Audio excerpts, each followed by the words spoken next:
Let us now discuss what is process of management, यानी कि प्रबंधन की प्रक्रिया। अब प्रबंधन की प्रक्रिया 5 स्टेप्स होते हैं इसके अंदर। बेसिकली प्रबंधन यही होता है, वह प्रक्रिया जिसमें जो भी साधन आपके पास हैं उनका उचित और कुशलतापूर्वक प्रयोग करके अपने लक्ष्यों की प्राप्ति करना, यानी कि जो भी आपके पास रिसोर्सेज हैं उनको जुडिशियसली यूज़ करके, बहुत क्लेवरली यूज़ करके, उचित तरीके से यूज़ करके अपने डिज़ायर्ड गोल की तरफ पहुंचना। ठीक है, because we know resources are limited, साधन सीमित होते हैं। एक्स्ट्रा खर्चा करेंगे तो एनर्जी को ज़्यादा बेवकूफ़ों की तरह लगाओगे इधर उधर तो खर्च हो जाएगी, ख़त्म, थक जाओगे। पैसे को ऐसे फेंक दोगे तो भी ख़त्म हो जाएगा। पानी का नलका खोल दोगे, जल तो सीमित है, जल नलका ख़त्म, टंकी ख़त्म हो जाएगा पानी। एक दिन और यूज़ करोगे तो पूरे धरती पे ही पानी ख़त्म हो जाएगा। तो आपको अपने जो संसाधन हैं उनका यूज़ कैसे करना है, तो इसके 5 स्टेप्स हैं। जो प्रबंधन प्रक्रिया के जो चरण है वो है स्टेप्स इन मैनेजमेंट प्रोसेस। 5 प्रबंधन प्रक्रिया के चरण। सबसे पहला स्टेप है प्लानिंग, यानी कि नियोजन। फिर है आयोजन, यानी कि ऑर्गेनाइजिंग। फिर है क्रियान्वयन, यानी कि इम्प्लीमेंटिंग। और फिर है नियंत्रण, यानी कि कंट्रोलिंग। और मूल्यांकन, यानी कि इवैल्यूएशन। इंग्लिश में स्टेप्स को बोलते हैं POICE,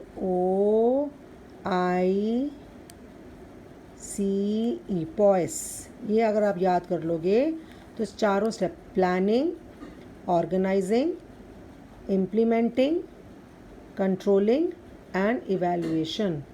ठीक है, नियोजन, आयोजन, क्रियान्वयन, नियंत्रण और मूल्यांकन। अब हम सबसे पहली स्टेप पे आते हैं, प्लानिंग के ऊपर।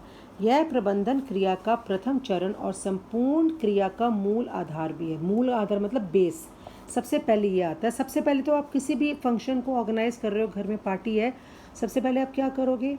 सबसे पहले आप प्लानिंग करोगे। इस चरण के बिना हम प्रबंधन प्रक्रिया के अन्य चरणों तक नहीं पहुंच सकते।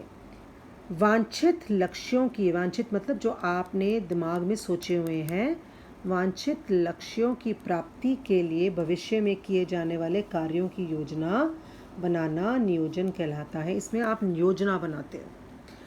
कून्स और ओडोनल के अनुसार नियोजन एक ज्ञानात्मक प्रक्रिया है जिसमें कार्य करने का रास्ता अपनाना, अपने निर्णयों के कारण तथ्यों और अनुमानित खर्च पर आधारित करना सम्मिलित है। ठीक है, अब प्लानिंग की इंग्लिश में भी पढ़ लेते हैं। Planning is the process of thinking about the activities required to achieve a desired goal. Planning is the first step in any management process. It helps us to visualise the path, यानी कि कौन सा रास्ता हम लेंगे अपने goals पे reach करने का। In other words, planning is a scheme for action to achieve specified goals by using the available resources. It is just a scheme. एक scheme बनाते हो आप जो आप action में लाओगे to achieve your goals by using the available resources. जो resources आपके पास हैं उन्हीं को यूज़ करके आप आगे बढ़ के अपने goals की तरफ जाओगे। जैसे you have to make a plan, like ये आप हो, आपका करंट स्टेटस ये है, आपकी प्रेजेंट सिचुएशन ये है, आपका आप अभी यहाँ हो और आपने पहुँचना है यहाँ पे, आपका इमेज ये है, इमेज गोल आपका ये है। तो बीच में कैसे पहुँचेंगे हम गोल तक, इसके बीच की जो प्लानिंग है ये आपका, यहाँ पे आप हो, यहाँ आपने पहुँचना है, तो इसके बीच में इतना सारा रास्ता, इसके गैप को कैसे कम करें, क्या स्टेप करें, कौन से गोल्स लगाएं। आप अपनी पहली सिचुएशन, अभी की सिचुएशन देखोगे कि मेरे को क्या क्या चाहिए कि यहाँ से लेके वहाँ तक जहाँ मुझे पहुँचना है, इस बीच का जो रास्ता है मुझे कैसे कवर करना है। तो सबसे पहला स्टेप जो आपका है वो है आइडेंटिफाइंग द प्रॉब्लम। स्टेप्स के प्लानिंग के हम स्टेप्स पढ़ रहे हैं। सबसे पहले तो प्रॉब्लम को आइडेंटिफाई करोगे, यानी कि आप देखोगे मेरी प्रेजेंट प्रॉब्लम क्या है और एक एस्टिमेट बनाओगे कि आगे आने वाली कौन सी प्रॉब्लम्स हैं। दूसरे अलग अलग ऑल्टरनेटिव्स को देखोगे, यानी कि डिफरेंट जो विकल्प अवेलेबल हैं वो देखो कि अगर मेरा ए प्लान गलत हो गया तो मैं बी प्लान पे कैसे जाऊंगा।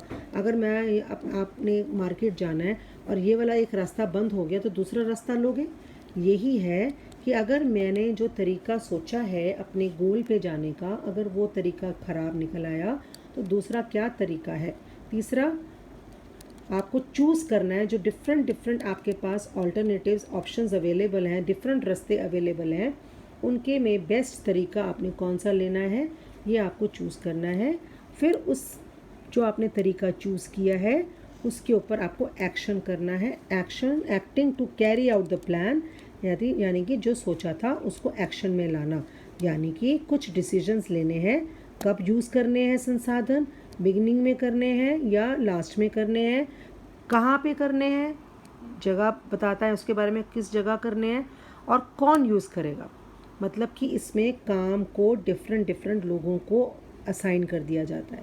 घर के अंदर पार्टी है, किसी की ड्यूटी लगा दी दूध लाने की, किसी की ड्यूटी लगा दी डेकोरेशन की, किसी की ड्यूटी लगा दी खाने का इंतज़ाम करने की, किसी की ड्यूटी लगा दी म्यूज़िक वाले को अरेंज करने की। तो आपने प्लानिंग करी इस स्टेप के अंदर और डिफरेंट लोगों को काम बांट दिया। और इसके बाद एक लास्ट स्टेप भी है, एक्सेप्टिंग द कॉन्सिक्वेंसेस। जो भी होगा उसके ऊपर आप कैसा बिहेव कर। अगर फेल हो गया प्लान, आपने किसी भाई को बोला दूध का अरेंजमेंट करने के लिए, वो नहीं कर पाया, तो फिर क्या होगा, उसके लास्ट में क्या होगा। हिंदी में हम पढ़ रहे हैं। सबसे पहले योजना बनाते समय सबसे पहले योजना बनाने का कारण अथवा उद्देश्य ध्यान में रखें। उसके बाद दीर्घकालिक या अल्पकालिक लक्ष्यों को निर्धारित किया जाता है। अपने जो भी आपके पास साधन हैं इस वक्त, उनको एक लिस्ट बनाई जाती है कि मेरे पास 4 किलो दूध ऑलरेडी है, 2 किलो सिर्फ लेके आना है। मेरे पास डेकोरेशन का सामान इतना पड़ा हुआ है, लेकिन इतना और लेके आना है, ठीक है। और हम सब्जी तो घर से ही निकाल लेंगे, तो मेरे पास पड़ी हमारे बाग में लगी हुई है, सब्जी का काम तो यहीं से हो जाएगा। तो जो आपके पास चीज़ें हैं, उपलब्ध साधन, उनके बारे में लिस्ट बनाते हो। फिर उपलब्ध साधनों को आधार मानकर लक्ष्य प्राप्ति के लिए योजना तैयार की जाती है। उचित कार्यविधि का चुनाव करके साधन के उपयोग के आधार पर किया जाता है।